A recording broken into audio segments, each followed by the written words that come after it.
Cha kwanza tunapenda kumtanguliza Mwenyezi Mungu kwa sababu yeye ndio kila kitu kwetu.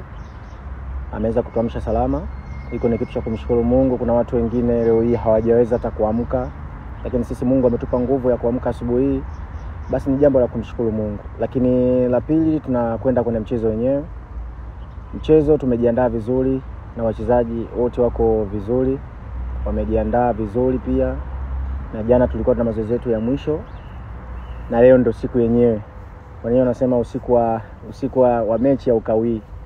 Kwa hiyo sisi tumejiandaa na tuko vizuri, wachezaji wote kwa pamoja, hakuna mchezaji mwenye maumivu. Wote tuko salama.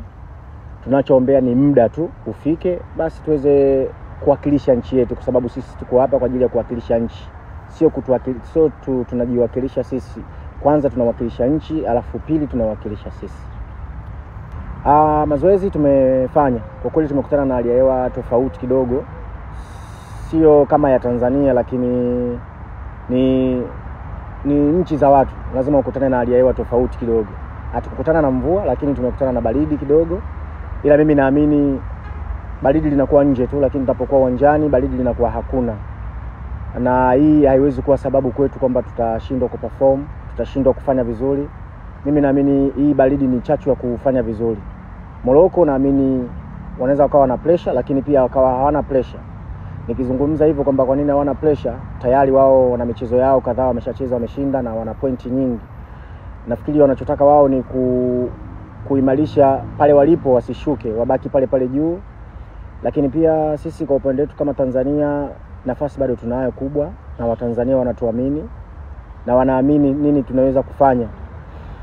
Na imani hiyo wanayo. Na sio Tanzania kwa ujumla, hata serikali yetu pia naamini ipo nyuma yetu, TFF kwa ujumla wapo nyuma yetu, wanatuombea. Kwa hiyo sisi kama wachezaji tunaamini katika mchezo huu wa leo tutafanya vizuri, na kikubwa hapo ifike muda hapo baadaye tuweze kufanya kile kitu ambacho walimu wanahitaji tukifanye.